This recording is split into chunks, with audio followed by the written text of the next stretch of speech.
Hello there, everybody. Are we streaming? Okay, looks like we are. Okay. Hello. Hey, everybody. Okay. What you're looking at right now is a piece of artwork, obviously. Well, a close-up of a piece of artwork created by Susan Sexton at my request, and it's brilliant. Obviously, some of you probably recognize those two figures there, and what they're hiding behind is the Halbach skirt, you know, as they often do. So, to start out today, looks like we got the OBS working. So, corrected. Anyway, I hope you guys can see and hear me. So before we start, I wanted to go ahead and play Truth Train by Stacy Seabrook. And for some of you who don't know, he just recently made a video where he kind of just talked about the behind the scenes kind of stuff or whatever of making Truth Train, and it's pretty interesting. So I encourage everybody to go check it out. So, in honor of that, and everybody going over to Stacy's channel and check it out, you can see and hear you. Good. Okay, great. Glad to get the confirmation. So, here we go. This is Truth Train. You guys, after I'm done here and we're done here, go over and check out Stacy's new video that he made talking about the making of it and some of the aspects that went into it and stuff like that. One funny story I will add to this is that back when Stacy first made this song, TikTok Manitowoc over on Twitter was making a big deal about Truth Train. He made this big post where he had a big picture of the front of a locomotive and like, so he was really like playing up this whole thing about Truth Train and stuff. And that's where Stacy got the idea to write the song, right? So as soon as he made the song and stuff, he's tweeting it to TikTok Manitowoc, and he's like, "I'm blaming you for this," and all this sort of stuff. Is really funny stuff. So anyway, those of you who know how Stacy is, he's kind of funny, but he's anyway, I remember that back then, and it was really funny. And and the song has turned out to be one of his best, absolutely one of his best. So here we go. He's innocent. The day always comes if you're innocent.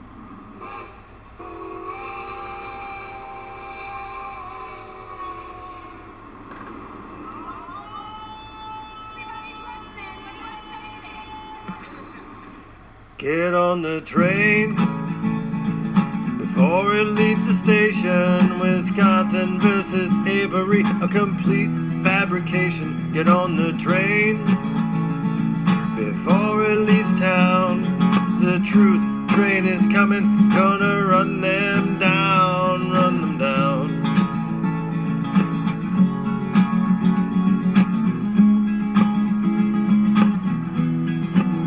And we all know Stephen and Brendan were blamed, but it does not take a brain surgeon to see that they were framed. And yes, we know what this was about. The civil suit, the settlement, they did not want to pay out, want to pay out.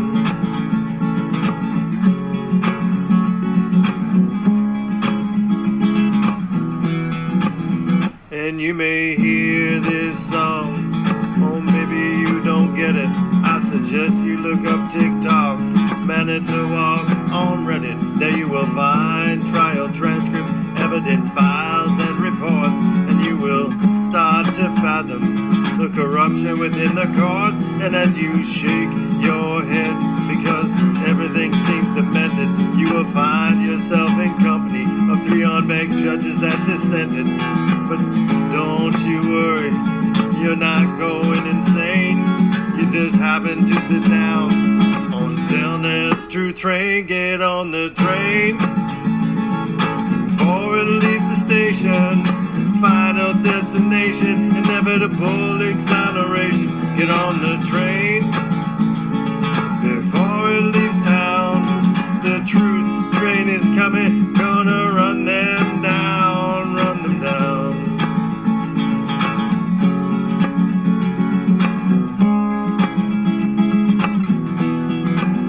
Get on the train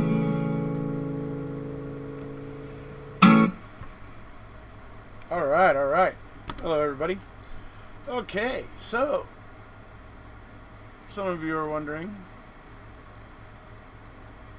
what we're here today to talk about. Here I am. Hello. So, today, well, I've had some things on my mind. Some of you may have noticed I haven't been really posting on YouTube much. So the reason why that is that I was going pretty hard at it there for a while, so it's more of a taking a step back and also have, some other concerns that I think are cropping up. And I think for those of you who watched the videos that Travis and I did about free speech, you're probably going to understand a lot of kind of what I'm talking about tonight, and it may be more clear to you why I was talking about certain things in that video when I'm talking about some of the things here tonight. But basically wanted to dust off the OBS software, make sure it's still working. Looks like it's still working pretty good, no problems. Tells me my stream health is not good, and it says bad video settings, but it seems to be working. So, hi Survivor. And hey Brandon, how you doing, buddy? Good to see you. Hello Bean. Hello KCC, how you doing? Travis, if you're still out there, what's up, buddy? Yep, there he is. Yep, so I'm in my Mammothon tie. Looking sharp, right? No. Anyway. So,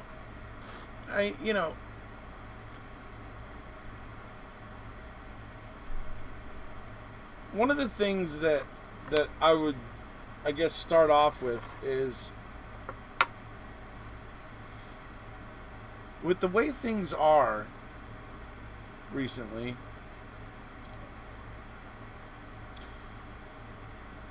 we all have a little bit more kind of ability and access to be able to voice our gripes, concerns, and things like that. And I think that's good. And you guys have heard me say that before, like for instance with Colburn, it's good to criticize or point out discrepancies and things like that and use the facts. But sometimes what's happening a lot, and it's not just in Making a Murder. I mean, it happens in a lot of places on social media, is that facts become secondary, and facts don't matter. It becomes personal. It becomes, things start to happen that probably shouldn't happen. And for me, for those who've been with me for a long time, and if T1 were here, he would tell you, it's very important to me that supporters of Stephen and Brendan, people who really support Stephen and Brendan and have Stephen and Brendan's best interest at heart, will be concerned about the image that they project as a supporter of Stephen and Brendan. So let me put it this way. When the world at large, and trust me, even though a lot of people have watched the documentary, not everybody believes that Stephen's innocent or Stephen and Brendan are innocent or whatever. I mean, and then there's combinations of. Some people believe Brendan is guilty and Stephen's innocent, or some people believe Stephen's guilty and Brendan's. So there's all kinds of different combinations, and so it's not like a clear-cut black and white type of thing, right? In that sense. So what you have to understand is, not for those of us who are intensely involved and have taken this to heart and devote a lot of our time to talk about and raise awareness for this. I think it's important to think about how the image that we project when we support Stephen and Brendan, right? So, what I'm getting at is, do we want the world at large to see supporters of Stephen and Brendan as nasty, malicious, type of people who threaten and bully and do those sort of things? I mean, because how likely are people to take somebody seriously if they are observing that kind of behavior? How likely are maybe people who are on the fence or unconvinced, how likely are they to take seriously people acting like that? And that's a big reason why, I'll get to the comments in a minute, but it's a big reason why I played that clip in the two-part. I mean, Travis and I did 2 parts about free speech there. And in one of the parts, I played the clip of Jordan Peterson, where he talks about it's important to let the opposition speak. He actually says the unreasonable opposition speak. It's important, and that's the great thing about free speech, because when you let them speak, they manifest themselves as unreasonable. So the reason why I bring that up is many reasons. Number one is, how many times have you seen, just horrible, abominable things coming out of, say, Ken Kratz or his lovely wife Leah on Twitter, and the abominable things that they will occasionally say there. I think it's important for people who really, truly have Stephen and Brendan's best interests at heart to realize that that kind of stuff is unacceptable, and not to do that. And certainly to not be attacking each other. I mean, if we're all supporters of Stephen and Brendan, we shouldn't be attacking each other. That's another thing that makes other people who are maybe undecided or on the fence look at the situation and think, if they can't even get along, you see where people's minds can go. And I don't think that the squabbles have anything to do with the fact that the evidence isn't, that it isn't pretty clear that there's something going on here. The evidence is pretty clear. There was something going on here. But people are, if they're on the fence, then they're on the fence and they're cautious. And they're probably going to be very careful about what or who they listen to. And so, like I said, to really have Stephen and Brendan's best interests at heart, it's important to think about how you portray yourself when you are trying to support them. Right? Let me look at the comments here real quick. But that's my opening thing, folks. That's what mainly this is about. And not just the world at large, but some other little issues too. But we'll get to that.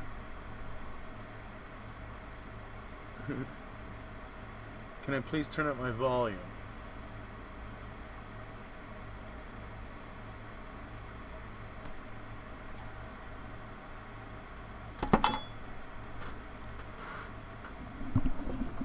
All I can do.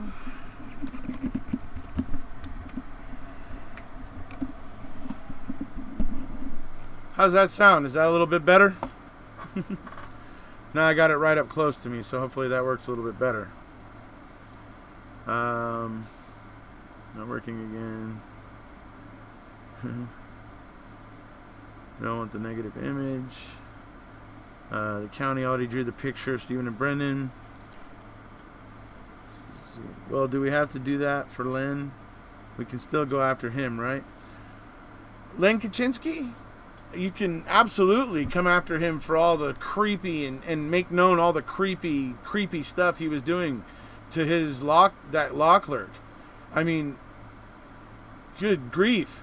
I covered that decision when they said he could not be an alternate judge and all whatever that and all that and all that stuff. And they went through like line by line all the stuff he was doing. Dude, man, yeah, come at him all day. Let everybody know the kind of crap he was getting up to, because I don't think that man should ever sit on a bench again, and he should be disbarred, personally, in my opinion.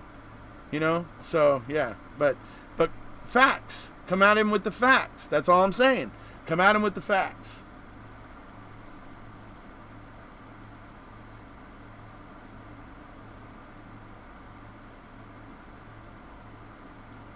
I've been hearing some very interesting things in Dispatch. Interesting, Millbilly. I think we're still planning tonight after I'm done here. Maybe around, and I don't know, probably about an hour and a half from right now or so. Maybe 2 hours from right now. We're going to be over on my Discord, over in the general chat there, and we're going to be doing a voice call. Anybody that wants to come on over and join the voice call, we're going to be talking about Cuss Road. We're going to be talking about some of Millbilly's recent videos regarding Cuss Road. So for those of you who are interested in that, head on over to Discord after we're done here. If you want to be part of that. But hey, thanks for being here, Millbilly. And for those of you who haven't gone over, check him out. Go over and check out his channel. Go check out his Cuss Road videos. Jamie, Sam William Henry 582, he's been watching those videos and he thinks they're tremendous. I actually have only got to watch, I think, one of them at this point. I've been really busy lately working on my car and stuff. So, and so it's been a bit hectic for me. But I think it's very interesting stuff, and I think people should go check it out, especially if you're interested in what happened on Cuss Road. So we're going to be talking about that tonight in Discord for those of you who are interested, roughly about 2 hours from right now. So that makes it about 9:30 Pacific time. So you guys can figure that's 11:30 Central and 12:30 Eastern. Internationally, you're going to have to kind of figure that one out. So... yes, just the facts, Sherlock. Not we're going to come and kill your family. None of that. That's unacceptable. You shouldn't be doing that. That's just not right. So it's come at them, criticize them with the facts, poke holes in their story, make them tell the truth. That's good. Threats and all that kind of stuff? No. None of that. Any actual violence? Absolutely not. None. Zero. Don't do that to Stephen and Brendan. Don't do that.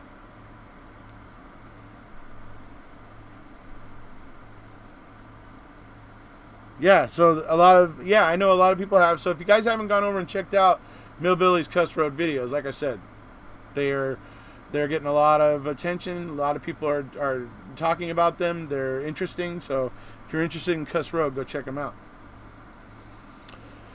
So, to go back and get back into what I'm saying here is I've also had concerns about the silence, right, of Manitowoc, Calumet, the state of Wisconsin. Okay?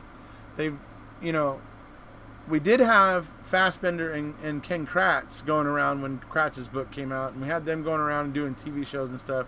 And that was very interesting because every time they did a TV show, they would make a claim that we could go into the documents or into the audio recordings and prove false. The control question was one example of that. And so they have shut up.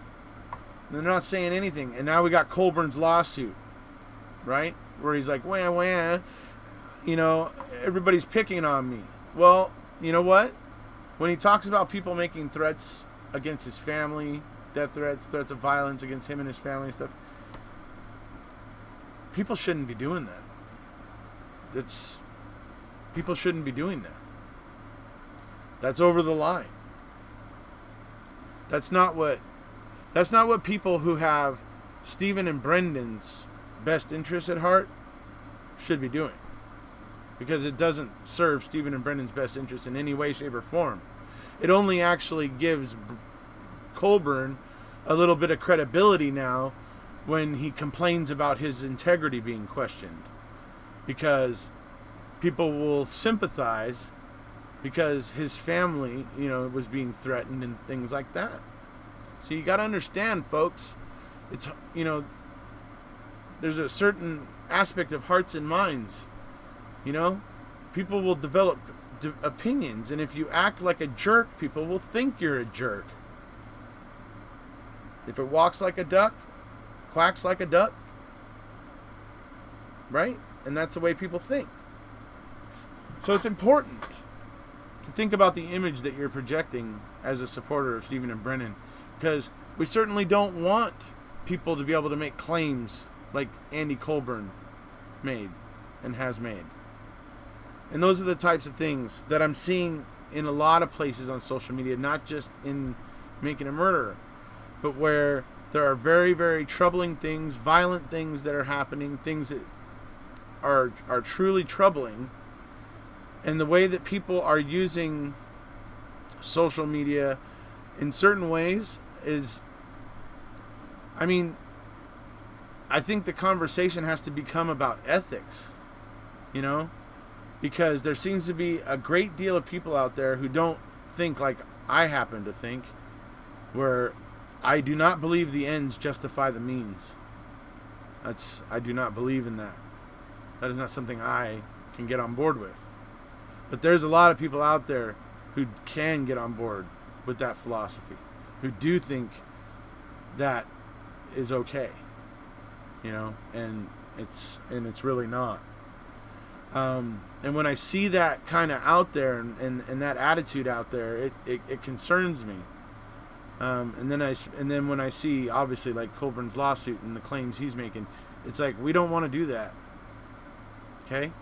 And getting back to the silence from Wisconsin and the silence from Manitowoc, the silence from Calumet, that ever since Ken Kratz and Tom Fassbender stopped doing their little shows and going on TV shows and radio shows, it's been pretty quiet, other than, you know, maybe Ken Kratz will pop up on Twitter here and there, but he would go into like hibernation sometimes too, and we wouldn't see him for some time. So, but there is a silence coming out of there and what worries me is that they could just be hoping against hope that if they stay silent long enough, that something will happen. Supporters will do something that will allow public opinion to sway in their direction. You know what I mean? And so that's why I say it's important not to, I mean, although this whole thing is frustrating, it's important not to allow yourself to get frustrated and do something that ultimately hurts Stephen and Brendan, even though it wasn't exactly meant to do that. And that's why it's the image we project. It's important, you know.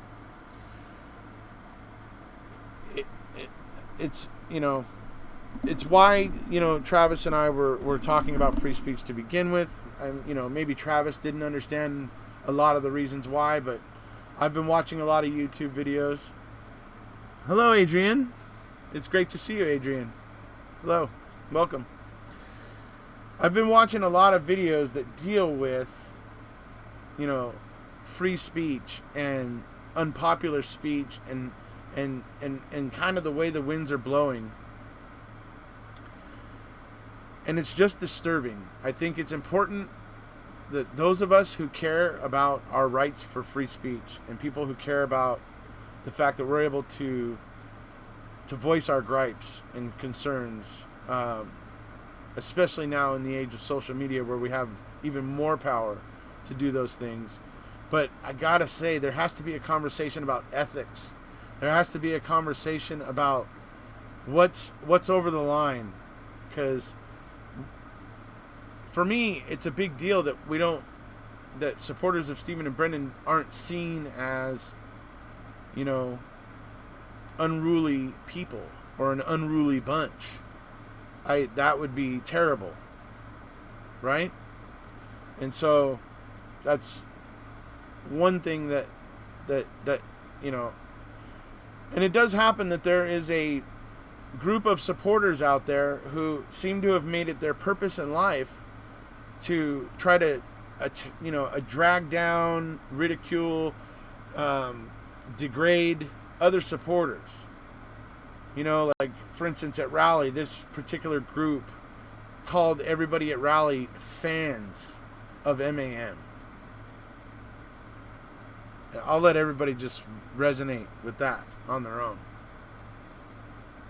You know, fans of MAM. If I was just a fan of MAM, I don't think I'd have over 600 videos here on my channel, and I don't think, you know, coming up on 700 probably. I mean, I've gone far beyond a fan. And so it's like we got these weird things happening out there, and it's like, you know, we may not be able to solve every problem. We may not be able to stop every little thing, But if we have enough people out there, a large majority of the people out there thinking about how when they support Stephen and Brennan and the image that they project and how and those sort of things, if we get a large number of people thinking about those things, then that's a W for me. May not get everybody. Some people may continue in some of their patterns that they've already established.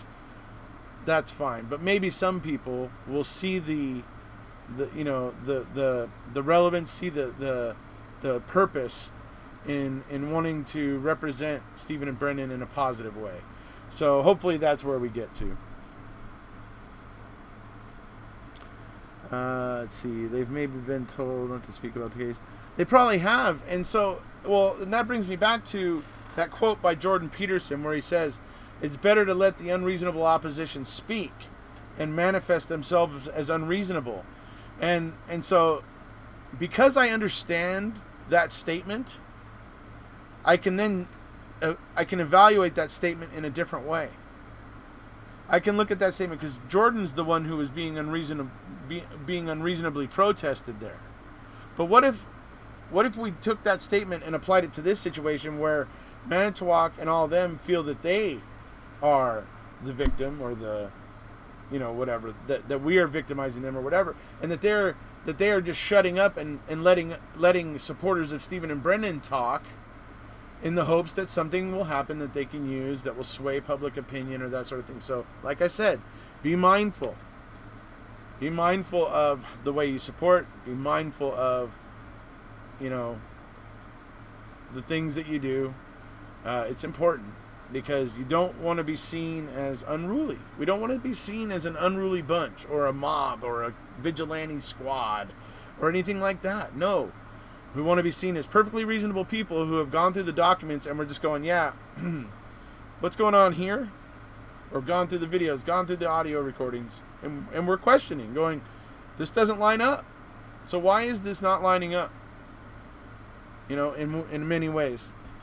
I'm going to be working on a video with Julie Pom Pom, folks. Hopefully going to be coming out this week. I'm going to be going through the major pieces of evidence. I'm going to be talking about why they work against Stephen or Brendan, and I'm going to be talking about with the problems with all of those pieces of evidence as I go through them one by one, and do a comprehensive video where I'm looking at each piece of evidence, but from both sides, so that people can see. And in the end, the way that the tally comes up, because of all the strange things about each piece of evidence, the tally comes up in favor of this is fishy, this is wrong, and it happens with every single piece of evidence in this case. So we're going to be doing a video there which is going to really go in and spotlight that, looking to have a lot of the documents and proof showing as I'm talking in the video. We're going to be spending a little bit of time to produce it and make it, hopefully dress it up and make it a really interesting, and visually aesthetic or visually pleasing, as well as interesting and informative. So that's something we're working on.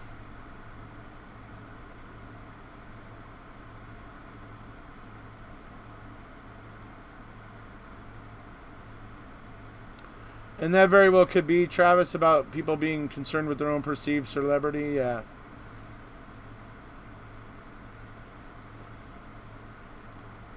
Yeah, a lot of people only watched the Netflix and didn't get into the documents like a select few of us did, And I'd say there's a core group of about 300 to 400 people that have, that are, it may have grown to probably about 600 now with MAM2. There's been some more people that have come in, and like guys like Jamie Hart and stuff like that.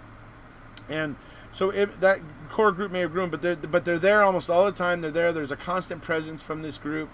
I would consider myself among them. Other people I would consider TikTok Manitowoc, 7 Pairs of Panties, Seeking Truth for Good.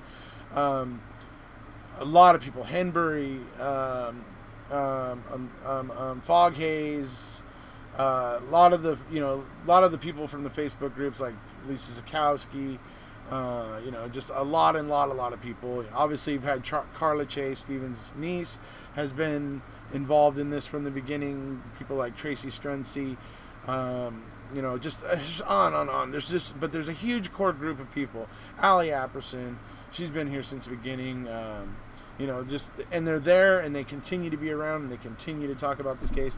And it's that group that is the most informed. Okay?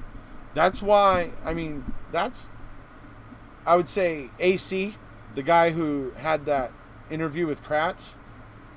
Okay? AC is one of those people. Okay? He's one of those people. He's one of that core group that's been around. And that's why he was able to hand King Kratz his ass. Because he knows the fact King Kratz was only ever just obscuring the facts. And so he floundered against AC. And it was obvious when you watch. The coroner comes in and kicks the body. Really, Ken? Interesting. Anyway.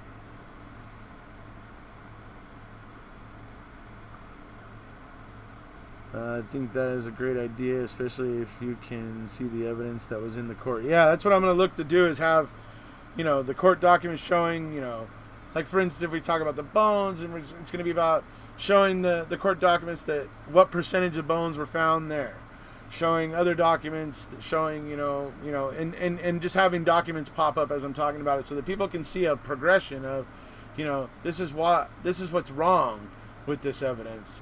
And that sort of thing. So it's so we can see it stack up on each side. This is why it's damning, but this is why it's like making no sense, right? And let people weigh that out in their own mind. So I think it's a good idea too. So I'm glad you thought so, Adrian. Hello, Sue from Nova Scotia. Don't forget to hit that button. Let's see. Some of the evidence we have, everything. We have isn't everything that the court has. That's true. There's probably, there's still things out there. There's people still doing FOIA requests and getting stuff to this day. So, Earth is flat also? Okay.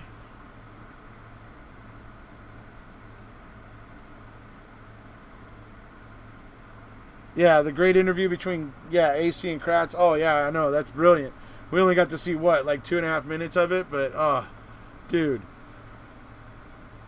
He talks about, and he gets so on AC's case where he's like, what do I need a coroner for? What do I need a coroner for? I need a forensic anthropologist. That's what I need. Blah, blah, blah. Guess what, Ken? The coroner was going to show up with one. But you barred her. You guys all barred her from the scene. She was showing up with what was needed and necessary. I think that's why you barred her from the scene. Yeah, anyway.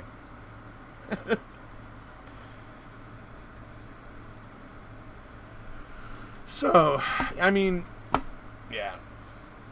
So I gotta say, I think it's important.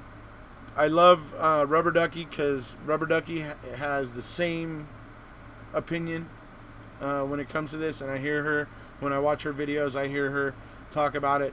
That what's important here is creating the awareness, and she supports everybody out there that's trying to bring more awareness. People like Millbilly, who you guys see here in the chat, but Rubber Ducky, Paul Capaldi over there on his channel. I love Paul.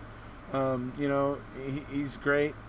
We've just got lots of people, that are talking about this now. We got Linda Kay over on her channel. Linda Kay Listening over on her channel.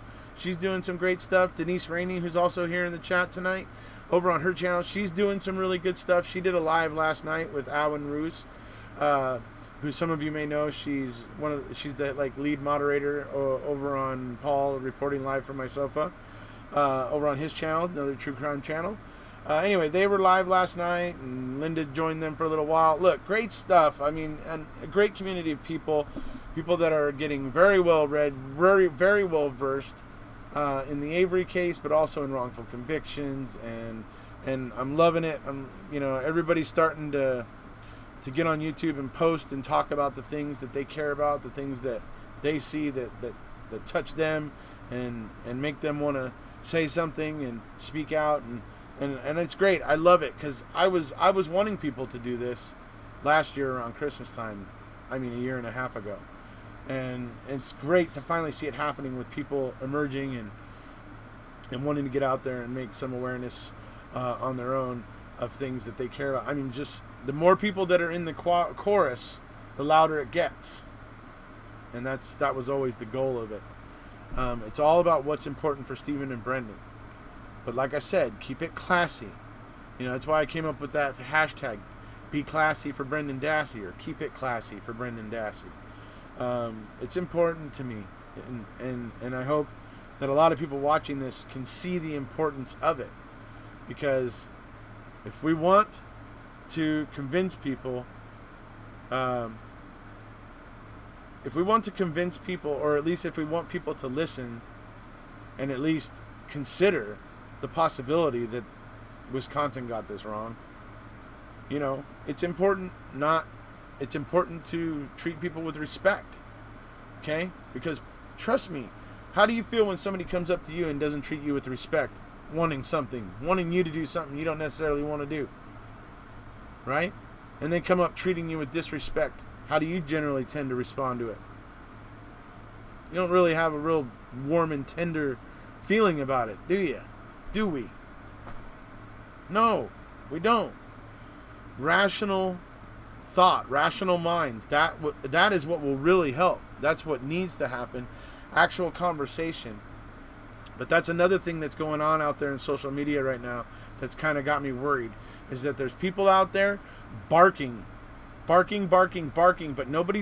there's like this problem of not talking to each other, not actually trying to sit down and work out issues. It's getting pretty wild,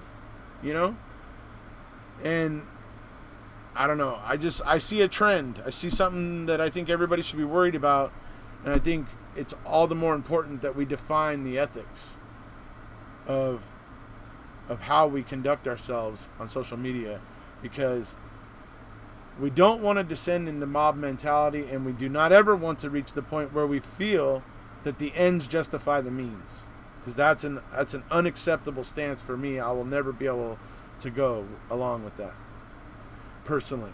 So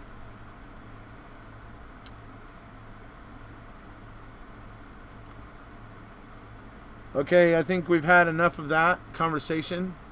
I acknowledge your feelings, Millbilly, but I think the live chat can go.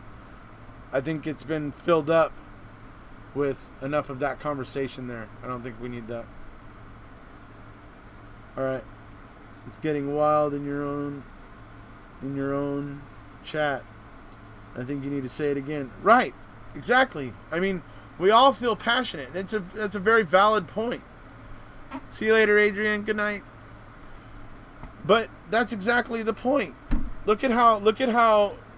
So I was calling out attention to somebody else who's bringing a lot of attention to this case, and somebody in my chat didn't like that person, and immediately started to want to tear that person down. Now I acknowledge Millbilly's feelings. Whatever it is that's made him feel that way, I acknowledge and understand that something must have happened for him to feel that way. But we're not going to dwell on that. But it shows that we are all passionate, and we all kind of get carried away sometimes, and we forget about what's important. It happens. No worries, Millbilly. But I mean, the fact that it happened right now gave us a perfect example. But I understand though, Millbilly. I really do. I've had run-ins with people in the last 3.5 years that I've been doing this and stuff, and I've had conflicts with people and stuff. I do my best not to make them public. And if I end up making them public, and if I do talk about them in a public way, I don't mention names. I just have certain protocols and certain ways that I operate that dictate how I talk about things. But it's like I said, I can understand that you may have had some little thing where you and Rubber Ducky aren't seeing eye to eye right now, and I can appreciate that. But we all have to remember in the end that we are all helping bring attention to this case, and I think that's important. I think that's the most important thing, and we have to remember that we want to project a positive image as supporters of Stephen and Brendan. So, but no worries, no hard feelings. I understand. I fully do.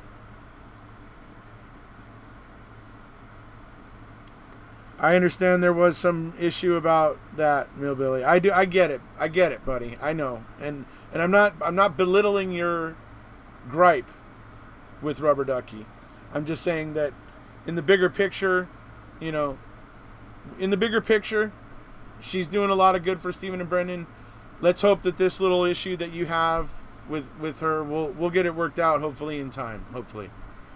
That would be ideal, because we're all doing good things here, and we all do a lot better when we're able to work together. So I'll tell you what, Millbilly, we'll talk about this privately after live. We'll talk about it privately. Actually, we can maybe even talk about it tonight when we're on Discord. But let's go ahead and I'll try to talk to Rubber Ducky, and we'll see if we can squash this out, because like I said, dude, we're stronger together. We're totally stronger together than we are fighting with each other. So yeah. Okay. Like I said, Millbilly, we'll chat, and then we'll see what we can do. Travis wants a dinosaur. Yeah? Let's go to Jurassic Park. What is it over there? The island off of Costa Rica or something, right? Let's go over and get us a little baby raptor. No, anyway. Group hug. Hi, Sharon. How you doing?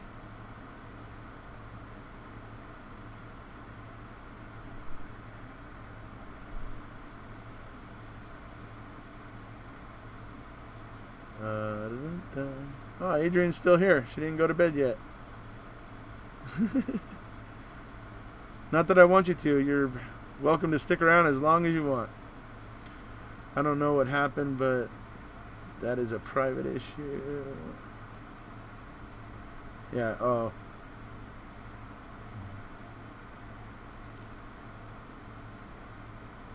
So. Hey, Chad, you live near Appleton, Wisconsin? Right on. I was actually there. I was in Neenah twice back in June.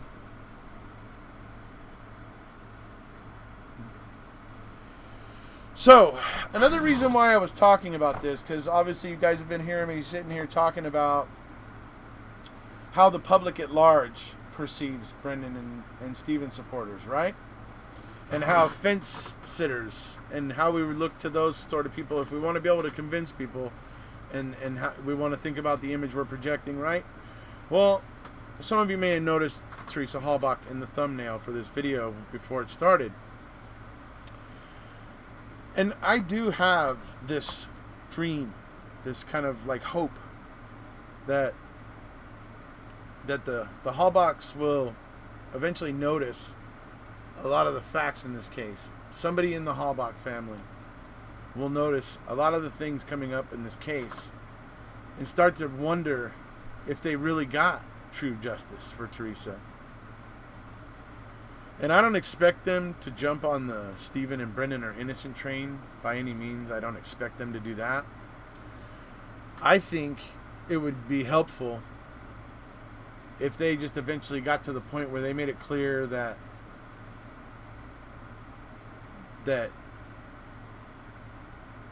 they're kind of miffed at the fact that the investigation went so poorly that it allowed all of this controversy, and that they may express their disappointment at some point, because I think that they can express that without having to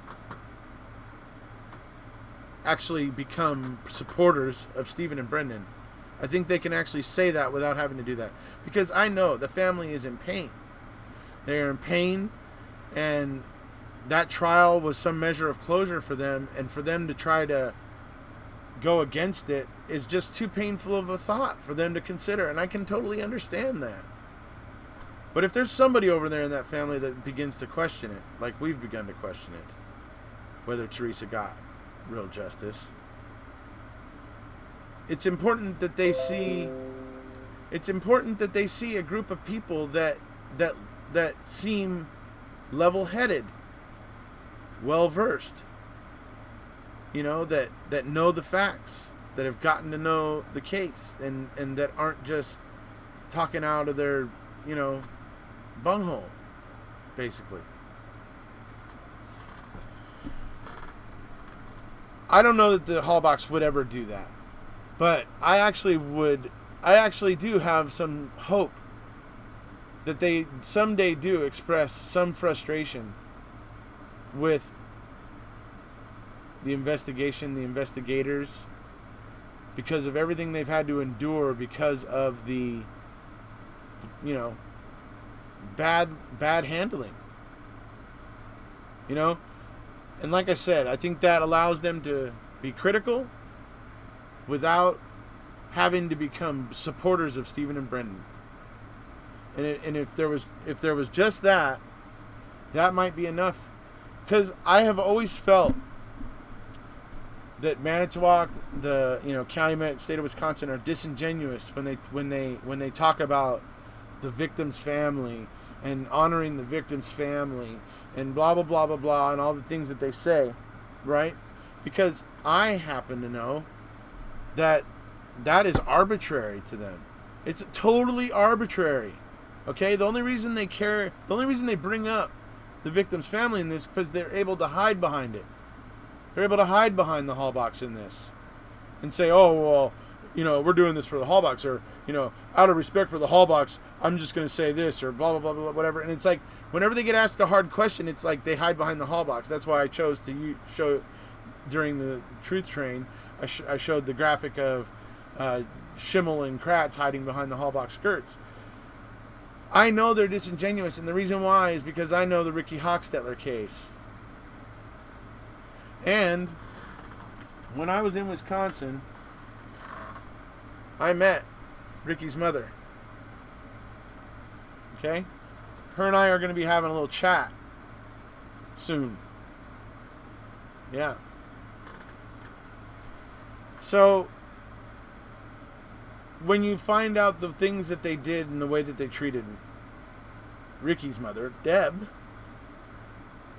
it makes you wonder, okay, where's the care for the victim's family here that you say is all so important in the Halbach case? Where is it for this case?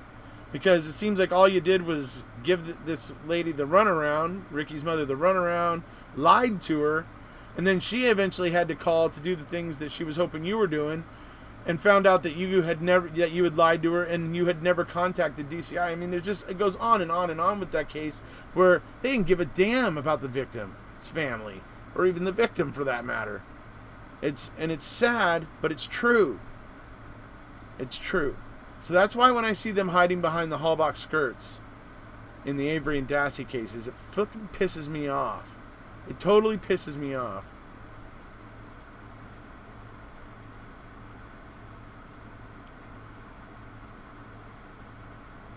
That could very well be Paula Bradley, and, But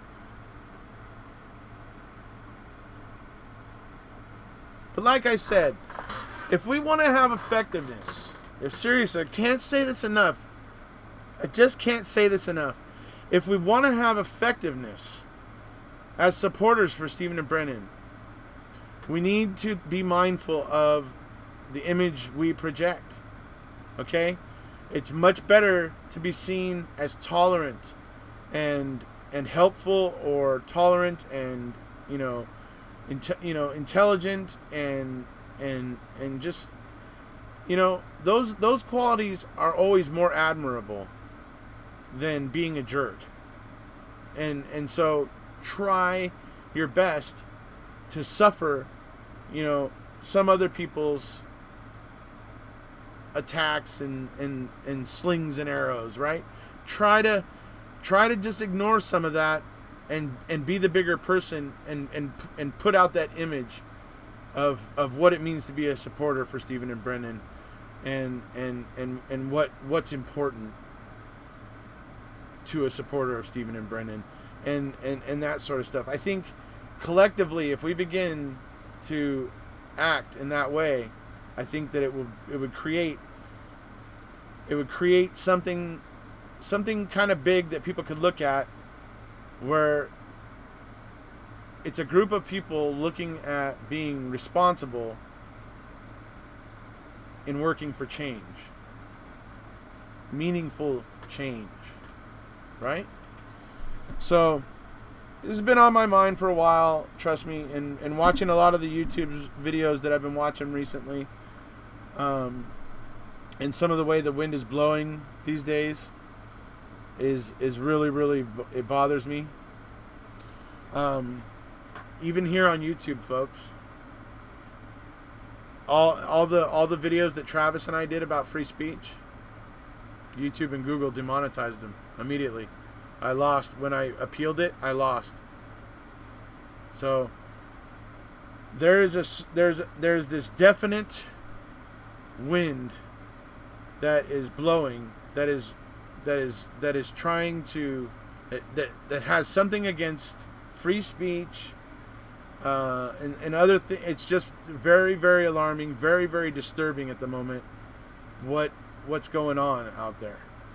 And so, like I said, it's important that not only for Stephen and Brendan, but also in the wider world, if we as the supporters of Stephen and Brendan can group together and be ethical in our support and our activism, that hopefully we can influence groups in other cases or other areas of life who are being activists, and hopefully, or we can be working with other groups that are already operating in this way to continue to promote that kind of activism, the kind that is, effective, but not, doesn't destroy property, doesn't involve violence or any of those sort of things. It's important, and honestly, if you want people to take you seriously, it's necessary, because the ends do not justify the means. Ever. If you're just as bad as the ones you're fighting when you fight, when you go head to head, if you're willing to go just as dirty as they are, then you're no better. You're no better. It's and nobody's gonna wanna back up somebody like that. Nobody wants to back a jerk. I mean, well, most of the time anyway.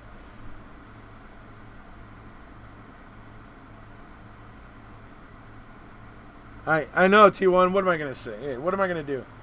But that's just the way it's been going, folks. There is something happening out there. If you guys didn't know this, I mean, seriously, it is happening.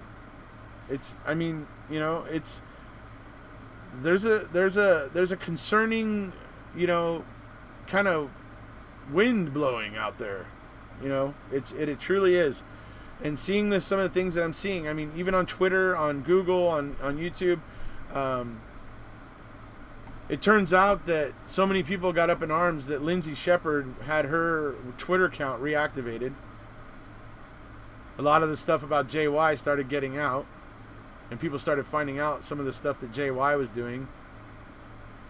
Yeah, and Twitter eventually saw that they were, by not getting rid of JY at the same time as they got rid of Lindsay Shepherd, that it compromised them.